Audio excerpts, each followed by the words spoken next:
Brother Manera. It's certainly a wonderful privilege, brothers and sisters, to be with your congregation this week. And I know I speak not only for myself and Sister Manera, but Brother and Sister Krauser. But right now, with your hands, touch your eyes. Kind of hard to do, isn't it? You're really not touching your eyes, you're touching your eyelids. You see, your eye is so made that the mechanism of the eye, anytime anything gets close to it, why, the eyelid comes over the eye and protects that eye. But those eyes are very, very sensitive, and they're hard to touch. And I just stop and think of what those eyes allow us to enjoy and appreciate. Those eyes permit us, for example, to see loved ones, to see the various creations of Jehovah, like a beautiful lake or the starry heavens, the lovely flowers and the trees, the many colors in creation, the animals, the insects. And then, of course, those eyes permit us to read, and most important of all, to read God's holy word, the Bible. How precious they are. You know, people have made the expression, and maybe you have too, have you ever said, the last thing I would want to lose would be my eye? You can see why people feel that way, because those eyes indeed are precious. And what do you think? Of all the organs in the human body, which organ do you think Jehovah God likens his people? Who remembers? Or recalls? Yes, please. All right, let's see what Zechariah chapter 2 and verse 8 says. Zechariah chapter 2 and verse 8 tells us which organ Jehovah God likens his people to. Zechariah chapter 2 and verse 8. Now, page 1040 in the New World Translation. Here's what Jehovah says. For this is what Jehovah of armies has said. Following after the glory, he has sent me to the nations that were despoiling you people. For he that is touching you is touching my eyeball. Isn't that a wonderful illustration? Because you know how sensitive that eyeball is. You just get a little speck of dirt on that eyeball, and you know it. And how quickly you want to get it out of there. And so Jehovah God likens us to his eyeball. In other words, he's saying, if you touch us, if you touch his people, it's like touching that eyeball. Isn't it wonderful that Jehovah God will think that much of us and care that much about us? Certainly a marvelous illustration. But now Jehovah God, just as he has provided protection for the literal eye, has also provided protection for the figurative eyeball, his people. And this protection he has provided through his organization. Now the two eyes, of course, have to work together. You know, those two eyes have to focus together, otherwise you have trouble. Some people, you know, may have a little stigmatism, or maybe their eyes are crossed a little bit, and so the result is that they don't see an image clearly. Maybe they have to wear corrective lenses, glasses, to help them. I remember not a couple of weeks back, one sister, the next day we had lunch with her, and she was saying, well, that was her problem, that she saw double, you see, because her eyes did not focus properly. No, man is different, you see. His eyes must focus together. We're not some insects. You know, you see some insects, you know, they have these little antennas. Some of them have little eyes, you know, at the end of their antennas, and so they can turn them this way and that way. But we can't do that with our eyes. So those two eyes must focus together so that we can see properly. They depend on each other. Likewise, God's people must work together. They must depend on each other. In fact, that's why Jehovah God also likens his people to sheep, because sheep need one another. That's why Jehovah God encourages God's people to be together, because that's where the protection of the sheep is, when they stay together. Besides, God said that he would use one flock. They would not be scattered, having separate spiritual existences, but no, they would be all together in one flock.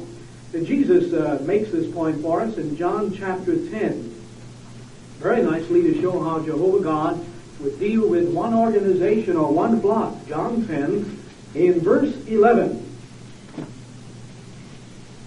Jesus said, I am the fine shepherd. The fine shepherd surrenders his soul in behalf of the sheep.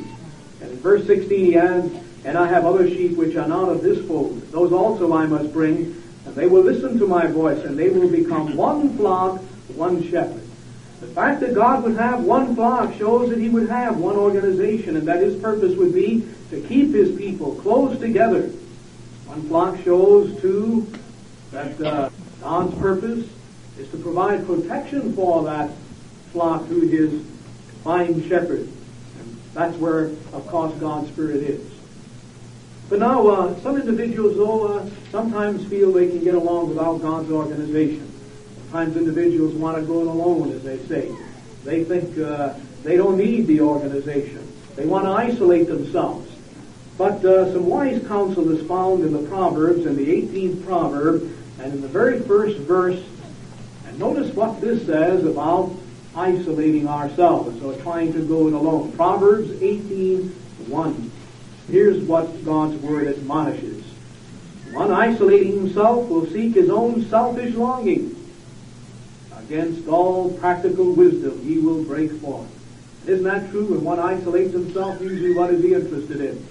Himself, his own selfish longing. God says that's not practical to get by yourself. Indeed not. In fact, it's like coal. How many of you have ever seen a coal fire? How many of you have ever seen a coal fire? Oh, a few of you. That is fire, made up of coal. Coal? I know you don't use too many fires out here in California, but I know that most of you are not from California anyway. All right, well now, when you know how you get a coal fire going, don't you? You get some paper, and then you get some nice fine kindling wood, and you put that on the paper. You get that going, you light that, and then you put some bigger pieces of wood on, and then when that gets going, then you put the coal on, and the coal, of course, ignites. Now, what color is that coal when you first put it on the fire? What color is it?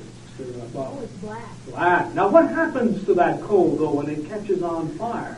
What happens to the color of it? Who recalls? All right, sister? All right, it gets red hot, and then what? See? All right, it gets kind of a white hot, doesn't it, really? All right, now, have you ever been, who's ever been watching a coal fire and suddenly you hear pop, one of those coals pops right out of the fire? Who's ever seen that? All right, now, what happens to that coal when it pops out of the fire and it gets by itself? What happens to it, all right? It goes out. All right, what happens to the color of it? All right, it goes from white hot, it goes to red, and then it goes back to black, doesn't it? Now, if you take that fire and throw it back in the coals with the others, or you take the coal rather than throw it back in the fire. All right, now what happens to that coal when you throw it back with the others? What happens to it now? Well, it will ignite again. Yes, and so it catches on fire again, it gets red hot, it gets white hot again. Now see, in other words, that coal cannot catch on fire, stay on fire by itself. It has to be with the other coals, because when it gets by itself, it goes out. Now it's the same thing you see with us. We have to be with the coals. So if you've been one who hasn't been getting to meetings regularly, or you've been staying away, and you haven't been coming together with God's people, well, what we want to do tonight is throw you back in the fire. You see, because there's where the heat is, right here, with God's people. You get by yourself, then you lose your Christian heat and zeal and enthusiasm. And what happens? You cool off just like that coal. So you see, it's wrong to isolate ourselves according to God's arrangement. And Jesus put it a little differently. The safety is in the flock. In Matthew 18, he tells about one of the sheep who, as it were, popped out of the fire. All got away from the flock. Matthew 18, and beginning at verse 12. Matthew 18, beginning at verse 12. Says, what do you think? If a certain man comes to you having 100 sheep and one of them gets strayed, will he not leave the 99 upon the mountains and set out on a search for the one that is strayed? And if he happens to find it, I certainly tell you, he rejoices more over it than over the 99 that have not strayed. Likewise, it is not a desirable thing with my Father who is in the heaven for one of these little ones to perish. So you see here exactly the same thing as with the coal, isn't it?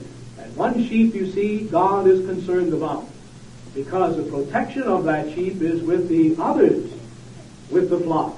And when sheep are together, you notice that if you've ever watched sheep, Every once in a while, maybe bump into one another, and they particularly like to come by and rub up against the shepherd once in a while. But occasionally they do have physical contact. Well, isn't that true with us in a congregation? Do we ever have physical contact when we come here to the Kingdom Hall? Do we ever have physical contact when we come here? All right, Sister Barbara? All right, I touched a few sheep tonight when I came in. Yeah, so you see, once in a while we even have that, don't we? And it's proper to greet one another. And so even with literal sheep. But when we come together, of course, it's important that we get the benefit out of the meetings too.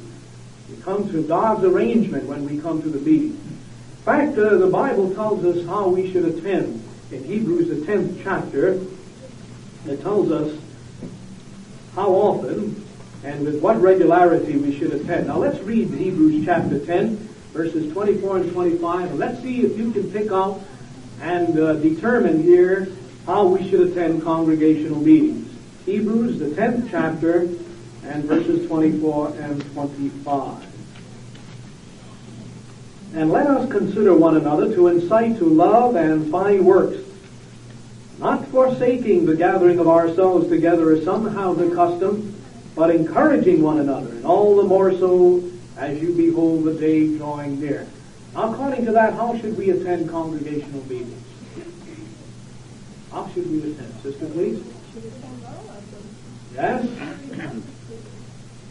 That's true. Further, how should we attend according to this? What degree of regularity that is mentioned here? How should we attend?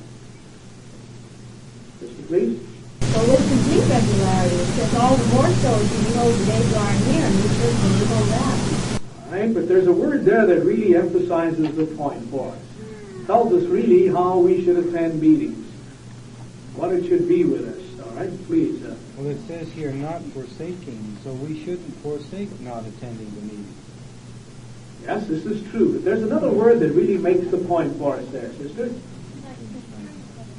Yes, this is what we do when we get there, isn't it? But now, all right, sister? Yes, but the word is in that very scripture that we read. Young man, please. Right? Oh, brother? Same thing. Sister? Gathering. All right, brother in the back here. Well, we're going all around it. All right, sister, way in the back, please.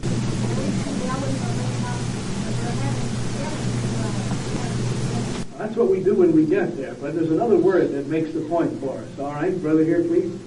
All. All? Sister? Be our custom, not the All right. custom to stay away. What's a custom? What's another word for custom? Who knows what another word for custom is, sister? Habit. So in other words, meeting attendance should be a habit. Now we want to remember, though, that we've got two kinds of habits. Some are good habits, and then some are bad habits, and we've got both kinds, let's face it. But we all have habits. In fact, these habits get us through the day, don't they? I mean, either you take the brothers, when we get up in the morning, we shave, and you notice, too, if how you shave, you notice how you start on the same side of your face all the time, unless you consciously start on the other side, it's a habit. You get up and you get into a certain routine or a habit. And the sisters, too, like one sister said a couple of weeks ago, she said that yes, and we sisters, we get up, too, and we put our faces on. It's a habit, you see. But all of us have habits. At least 3 times a day we sit down and eat, don't we? We don't give it a second thought. It's a habit with us. Unless you're like one brother who says, I only eat 1 time a day, all day long. But the point is, it's a habit with us, isn't it? Our favorite cook, if they prepare what we like, whatever it might be, steak, lamb chops, pork chops, turkey, whatever it might be, and they put it on the table, and you come, and you smell it, and your mouth waters a little bit, and you stand there, and then what do? Do you say, well, I don't think I'll eat now? You go right to town, don't you? Well, you see, meeting attendance should be the very same thing. In other words, it should be a habit, a good habit with us. Now, see, do we have a good habit? Are we attending regularly? Do we attend all of the meetings? Or is it that when it comes time to go to the meetings, you kind of hem and haw, and you say, well, I don't know whether I'll go, I'm kind of tired, I don't know when I can make it this time. No, you see, if it's a good habit, you get ready and go, because you know that this is something that you should do. It should be a good habit according to what Paul is telling us here. We should have a good habit in attending meetings. And Jehovah God has provided protection this way. Just as Jehovah God has provided protection for the literal eye, he has also provided protection for those that he calls his eyeball, his people, us. And you know, the early Christian organization was evidence of that. The apostles were the principal overseers of the Christian congregation, and they were looked to as the channel of communication that Jehovah God was using to instruct and guide his people. When a dispute arose, well, they didn't all say, well, look, I want to believe the way I want to believe. I don't want anyone else telling me what to do. No. They went to the governing body, and the governing body made the decision. In fact, in Acts, the 15th chapter, we have a good example how this was so. When a dispute arose here, Acts 15, and in verse 2. But when there had occurred no little dissension and disputing by Paul and Barnabas with them, they arranged for Paul and Barnabas and some others of them to go up to the apostles and older men in Jerusalem regarding this dispute. See, they didn't all say, well, look, we're going to believe the way we want. You believe the way you want, we're going to believe the way we want. No, it wasn't that way at all. They all believed the same thing because they went to the governing body. Now, to show that this was so, let's go to the 16th chapter and read verses 4 and 5. Now, as they traveled on through the cities, they were delivered to those there for observance the decrees that had been decided upon by the apostles and older men who were in Jerusalem. Therefore, indeed, the congregations continued to be made firm in the faith and to increase in number from day to day. And you see, now they could all see, as it were, eye to eye. And you see, it's at the meetings where we get that information, isn't it? When we come to the meetings, we're built up and instructed. And so how important it is that we come to the meetings. Of course, the society has emphasized the point that when we come to meetings, it's not a matter of just coming and sitting in a chair either, is it? But it's a matter of coming two ways. It's easy to come and sit in a chair. It's another thing, though, to be in that chair and be here also mentally. See, because our minds have a tendency to wander. Have you ever been sitting in an audience and suddenly everybody begins to applaud and then you do too, and then you wonder, well, what am I applauding for? That's because you weren't there mentally. So it's not a matter of just coming, you see, and sitting in a chair. But it's a matter of getting something out of the meeting so that we can all see eye to eye too. Because sometimes, you see, what could happen, maybe instruction is brought out or something on policy, and we sit there and maybe something is said on it and we don't get the point. And then that would mean that we're not focusing with the rest of the organization. See, we should all believe the same thing, shouldn't we? Now, this goes for the young ones, too. It's good to see that your young ones here this evening are listening. And some of them, I notice, even have paper and apparently are making some kind of notes. That's good. It's good to train them that way. It's good to train them so that during the meeting, you know, they're not jumping up and down. Because sometimes we see this in a congregation, and, of course, we see it at the assemblies, too. Because what the young ones do in a congregation is what they do at the assembly. 5 minutes after a meeting starts, 10 minutes after, a half hour. Oh, you see, this is not too good. It shows that you're not training these young ones perhaps to have proper respect for God's arrangement or organization. Because when a brother is in front talking to the congregation, he represents God's organization, doesn't he? And so, do we teach them to have respect for that individual who's talking? Listen to what that individual is saying. You see, God's people are not like other religious organizations. I remember when I was down in Tennessee several years back, and there was one little town that we worked in, and they had 3 churches of Christ.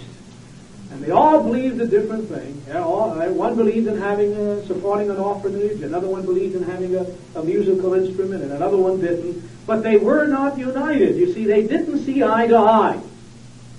You see, God's organization is different. The early Christian organization is evidence of that, and God's people are no different today. They all see eye to eye too. Now, you know, the eyelashes also serve a very important function. Sorry, sisters, they're not just to let your eyes look beautiful. I know that you like to decorate them a little bit, Some of them like to put some extensions on them these days. But really, they're not just to let your eye look beautiful. They do that. It's true. But they also serve another very important function. You see, as those eyelashes blink, as you blink your eye, those eyelashes, you see, go up and down. And what they do is they catch foreign objects, dust and so forth, that are in the air.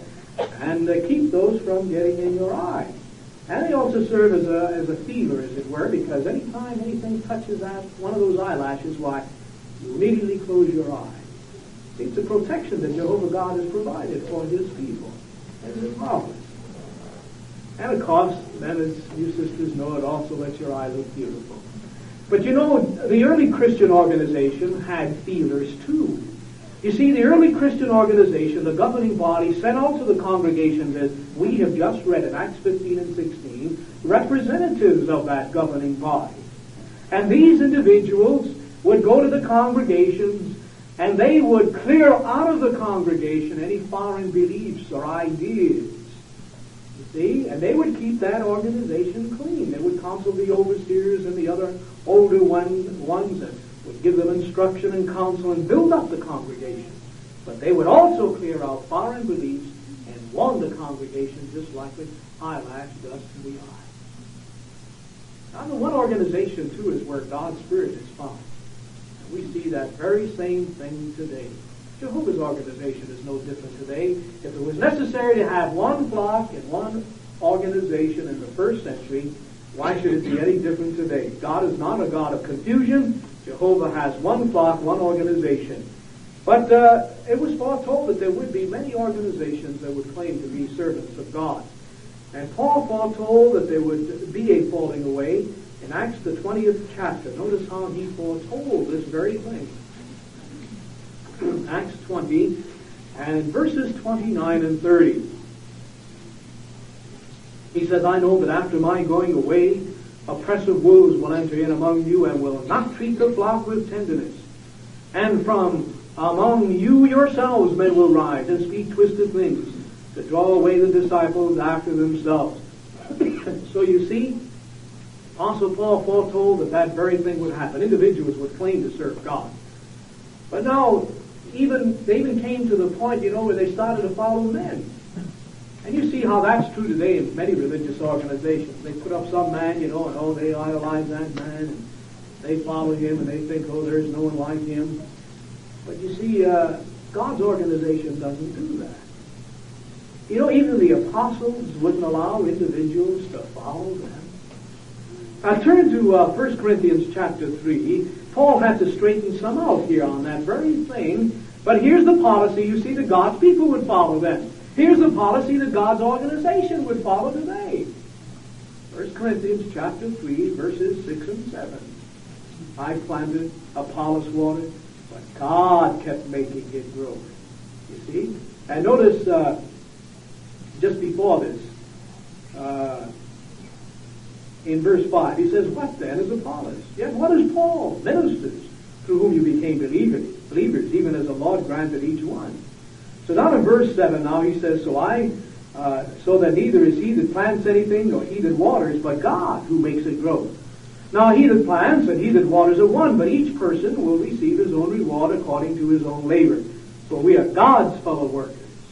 You people are God's field under cultivation, God's building. So you see, it wasn't a matter of following Paul or Apollos or any of these men.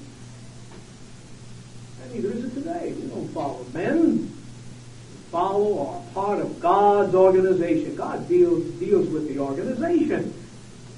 Well, now the point is, how can you find God's organization? Now, everybody says that we're God's people. Well, it stands to reason that God's organization would have certain identifying marks, wouldn't it? That would say, well, this is God's organization because it has this or that. What would be one of the identifying marks that you know God's organization should have? Right? Love. Yes, and have love. Right? United. Yes. What other marks would you look for in God's organization? Oh, there's many others. What other marks, sister? Yes, it certainly would. There's the advocates of the Bible. What others, sister? Have fruitage of God's Spirit. All right, good conduct, brother. Gather together. All right, thank you, sister. All All right, they sanctify that name, brother. All right, and brother here. They would teach the same message that Jesus taught in the same manner. All right, any others, brother, please? Declaring Jehovah's name. All right. Any other identifying marks that you know, Brother? I think a good one would be it to show fruit is through growth. All right. All right, sister? Yes, it certainly would. Brother? They speak in agreement. All right. Well, there are many that we can certainly mention. There's so many. But let's just discuss 7 of them very briefly here. First one is found in James chapter 4 and verse 4. Here's one identifying mark of God's organization. James chapter 4 and verse 4. And here's what God's word says. Adulteresses, do you not know that the friendship with the world is enmity with God? Whoever therefore wants to be a friend of the world is constituting himself an enemy of God. Well, the first century Christian organization did not involve itself in the politics or wars of the Roman world. It kept itself separate from the others. It was not part of any political endeavor. James chapter 17 and verse 16, where Jesus prayed to his Father, he said there are, concerning his people, they are no part of the world, just as I am no part of the world. But how about religious organizations today? Are they part of the world? Indeed they are. They not only are part of the world, some of the clergymen even run for political office, but look at what happens when there's a political dispute. Individuals of the same religious organization will get on the battlefield and even kill one another. You see, because of some political misunderstanding or squabble. But not true Christians. The early Christians were no part of the world, and neither are true Christians today. God's organization is no part of this world. All right, another identifying mark is found in Matthew chapter 6 and verse 9. Matthew 6 and verse 9. Jesus said, you must pray then this way. Our Father in the heavens, let your name be sanctified. Well, now, it says that God's people then would be sanctifying God's name. What organization today is sanctifying the name of God? In fact, there is only one. When you talk about sanctifying God's name, most people don't even know what you're talking about. And why is that? Because they don't even know the issue in the universe. If you don't know the issue, can you really say you're sanctifying God's name? And what organization today knows about the issue? And that's before the universe. You see? How could they sanctify God's name if they don't know what that issue is? That's what it's all about, isn't it? You say, well, God's name has to be sanctified or declared righteous or cleared of the reproach that's been brought upon it. Why, most people don't know what you're talking about. You see? Because they don't know the issue. God's people do. By the way, what is the issue? Jehovah's ability to have sovereignty through righteousness. All right, well, let's clarify that just a little bit more here. What's the issue? Was it that Satan questioned the power of God? Did he think he was as powerful as God? Is that what the issue is? That's the issue? Brother, please? He's going to be worshipped, Satan will be over God. Well, yes, it's way here, but what's the issue, see, before the universe? What's the issue? What's the issue? Brother? The integrity. Yes, that's involved in it, but what's the issue, sister? Tell him that God did not have the right to rule. Well, now, did he question the fact that Jehovah God, first of all, did he question that Jehovah God was, he was as powerful as Jehovah God? Did he question that, brother? No, Jehovah is supreme. Satan knows that. Yeah. So he'd be foolish to question that. It wasn't that, was it? All right, now, did he question the sovereignty of God? They question the sovereignty of God. All right? No. All right? Not in fact. He didn't question it in fact. See, but now what did he question? And here's where the issue. See, we've just got this clarified a little bit in the Watchtower, you see, and that's why I'm asking you this, because here's a little fine point. Satan didn't question the sovereignty of God. If Jehovah God is all-powerful, and he knows he is, then he can certainly rule. See, he certainly can be the sovereign. See, he didn't question that. So what did he question? Sister? Jehovah could put any man upon the earth, mankind on the earth, that would remain faithful and true to him, that he couldn't turn away. But what's the issue? See, this is true. This is all involved in it. Sister? Well, the integrity of creatures is involved, but see, that's not the issue. The issue is something else, and that comes into it. See, now, if you didn't read this watchtower, you might not have the answer, I'm afraid. Brother? Man's obedience. Now, see, this is all part of the integrity of the creature. See, but what's the issue that brings this in? Brother? The righteousness or the rightfulness of God's sovereignty. All right, now we're getting deservedness of God, the right, or the ruler, the way God would rule, the righteousness of the rule, you see, is what is questioned. The deservedness and the righteousness of that rule, that's what he questions, see? And that makes a lot of things clear then, doesn't it? See, but now how many people today really know that? You see, how many people know about that issue? So how can they sanctify God's name if they don't know about the issue? In fact, that watchtower made quite a few things plain. If you recall, it also answered it had some other very good points. It mentioned why Jesus was the one that was selected to come to the earth. Why was it Jesus? Why didn't another creature come? Why did it have to be Jesus? Did you get that point? Speaking of the sanctifying of God's name, who got that point? Brother? Well, Jesus was Jehovah's only begotten Son, and the one upon whom the right would fall to be the first one to protect Jehovah's name. All right, really, who was the foremost vindicator? Who would be the foremost vindicator? Who would be the one that, above every other creature, would want to see Jehovah's name sanctified and clear? Would it be Jesus? The very first and the highest of all the creatures, they would go all the way back to him. And logically, then, he'd be the one, you see, that would come down and would want to see that name clear. Brother Krauser? Yes. Right. So he wanted to see that name cleared, and logically, he'd be the very one who come. In fact, what's his name in the heavens? What's his name? Brother? He's got another name. What's his name? It really makes the point for us, brother. Yeah, what does that mean? Who we call? What does that mean? That's a question.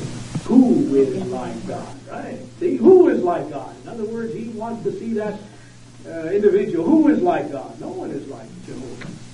See, and that's the reason why he came. In fact, do you remember there's an interesting point that was brought up while we're on this? There's an interesting point that was mentioned in this article concerning a statement that Jesus made. Remember the prayer that Jesus gave where he says, well, if this cup could be removed from me, he says, well, let it be removed from me. But then he says, let your will be done. Now, why would he offer a prayer like that? You know he came here to die on the earth. Well, why would he say such a thing? Who got that point out of that watchtower, brother? Well, for the simple reason that for a period that he might do something, or if there's any other way that Jehovah could do this without him making a mistake. He didn't want to do anything against Jehovah's name. Well, we know he didn't. We kind of think that. Now, this watchtower gave us a little different insight into why he said that. Anyone get that point? Why he made such a statement, brother? He didn't want to bring reproach upon him. Well, it's true he didn't. But there's more involved here, brother. In reference to the spelling of his blood. Well, I thought I was asking the questions. No, it's not. All right. Let's. Someone else had their hand up, I thought. All right, Brother Krauser, please. Well, he was going to be put to death as a blasphemer. And Yes. To Jesus, Jesus, I would say, and he loved his father so much, he loved right so strongly that he died as a blasphemer. It was kind of difficult for him to do. Yes, he had to die as a curse. He had to die as someone who hated Jehovah. He was going to die as one who hated Jehovah's law and everything that Jehovah stood for as a curse on a state. And that's the thing that got him. Die, he was willing to die. He was willing to give his life. But to die like that as one who hated Jehovah, and here he came as a foremost vindicator of Jehovah's name, and he'd have to die like a blasphemer, as one who had no respect for Jehovah's law. You see, and then what did he say when he was dying? What was that statement he made? he say? My God, why would he forsake me? Now, you see why? Because that's how he was dying. You see how logical that is. Dying like that to him. And here he was, the foremost sanctifier, mind you, of God's name in the entire universe. And he had to die like that. But how could other religious organizations sanctify God's name? They know nothing about the issue, you see. There's only one organization that is sanctifying God's name. All right, another identifying mark is found for us in Matthew 24 and in verse 14. Matthew 24, verse 14. Here's another identifying mark. And this good news of the kingdom will be preached in all the inhabited earth for a witness to all the nations, and then the end will come. Now, what organization today is preaching about that kingdom? Not as a good feeling inside your heart and mind, but as a real government, as a real government with a real king and real subjects, and as an established kingdom in the heavens. Now, what organization is doing that? There's only one organization that is doing that today, and you know who that is. And which one is it, young man? You are absolutely right. And how many lands are they preaching that good news of God's kingdom in? What's the latest figure? Who recalls? How many lands are they preaching that in? How many lands? All right, sister, please, in the back. 207. Well, you've got some information I don't have. The last figure I heard was... Yes? Listen to me. I said 207, but it's 206. Oh, so you've been spreading rumors, have you? All right, well, the last figure could be 207 or even more as far as we know. But anyway, the last figure that was published was 206. And so they're preaching the good news of God's kingdom all over the globe. In fact, Jehovah's Witnesses know that the ministry is a vocation, not a vacation. Big difference, isn't there? And, of course, the effectiveness of our ministry is known by others. Not long ago, in the True Voice of July the 7th, 1961, it was a few years back, there was an article that advised, convert expert advises personal contact best. And it had a date line of Yonkers, New York. It said personal contact is still the best method of salesmanship, and that goes for convert work, too. The observation was made by Father John A. O'Brien of Notre Dame University at the recent National Conference on Convert Work at St. Joseph's Seminary here. The convert work expert said the greatest strides in recruiting new members to their faiths have been made by the Jehovah's Witnesses. And he names a few others. All he noted, make a systematic use of personal contact recruiting. Father O'Brien said that in 1959, the Jehovah's Witnesses gained 86,000 adult converts, one for every 9 members. And then he uses some figures for the Catholic Church, one for every 279 members. This means, he says, that a sect founded in 1872 by Charles T. Russell, a 20-year-old clothing store clerk who never spent a day in college or seminary, gained proportionately 31 times as many converts as members of the church founded by Christ and possessing the fullness of divine truth and the abiding presence of the Holy Spirit. Well, anyway, but isn't it interesting that he would make such a comparison? He goes on and says, in recruiting converts and reclaiming lapsed members, nothing beats personal contact. Father O'Brien said, this is achieved by the tactful, courteous, well-trained doorstep or doorbell apostle. The secret of the phenomenal success of St. Paul was his tireless use of the house-to-house method of recruiting converts. And then he adds, it is ironic that this apostolic method is now used by non-Catholic sects, especially Jehovah's Witnesses, whose numerous converts put us Catholics to shame. And I wonder what he would do if he heard the leaders speak. But the point is, by Jehovah's undeserved kindness, we're going to continue to go from house to house, and we're going to continue to help individuals who love Jehovah God to come to the safety of the New World Society, until Jehovah God tells us that that work is completed. But anyway, Paul said that God's people would be doing that very thing anyway, didn't he? In Romans chapter 10, notice how the Apostle Paul made that very point. Romans 10 and verse 10. He says, for with the heart one exercises faith for righteousness, but with the mouth one makes public declaration for salvation. And down in verse 15, How in turn will they preach unless they have been sent forth? Just as it is written, how comely are the feet of those who declare good news of good things. See, God's people would be using what? Their feet that go from door to door and tell people. Now, how about most religious organizations today? Do they use their feet? No, you know what they use. They use their seat, not their feet. But God's people would be using their feet. Another identifying mark, a fourth one, is found in Matthew chapter 6 and verse 33, where Jesus said, seek God's kingdom first. All over the world today, which organization is helping people to transform their interest in the kingdom of God and turning the attention of people to that kingdom of God? How many organizations are doing that? Only one.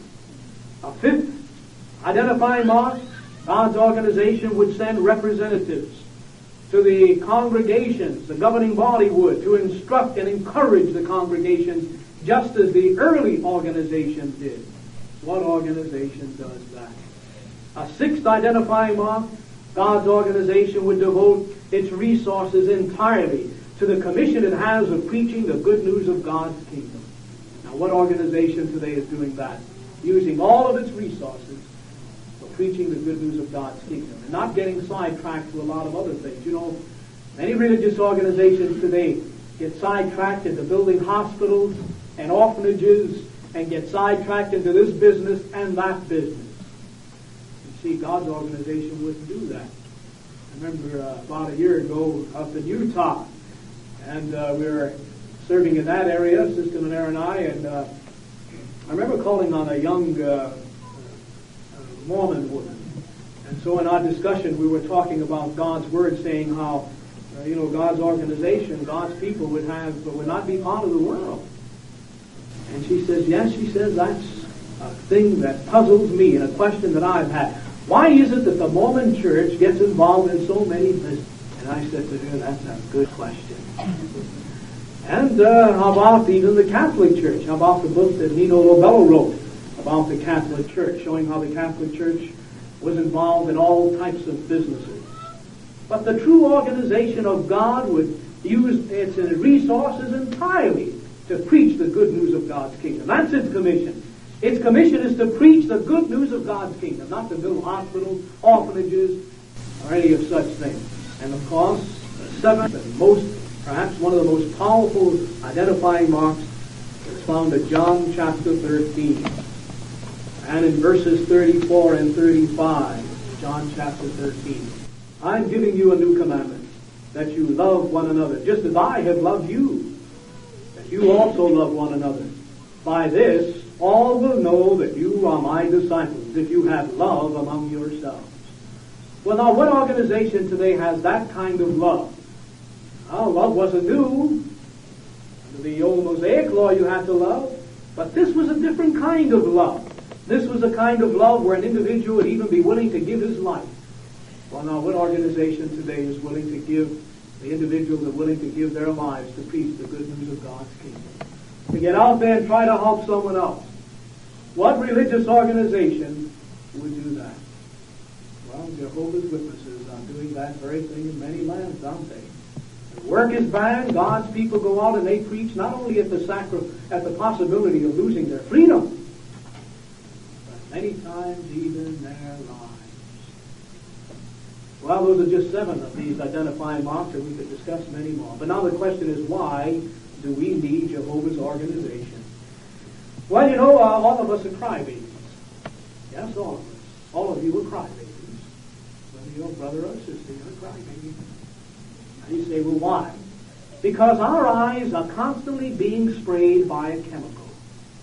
And that chemical constantly sprays the eye and antisepticizes the eye. Of course, if you get something in that eye, then you get a lot more of that fluid that flows, you see, from the eye.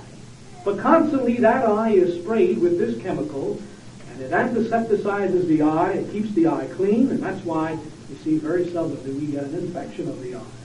But brothers and sisters, we're also bombarded by something else. The literal eye gets bombarded by the impurities in the air and things that fly around, but the eyeball of Jehovah,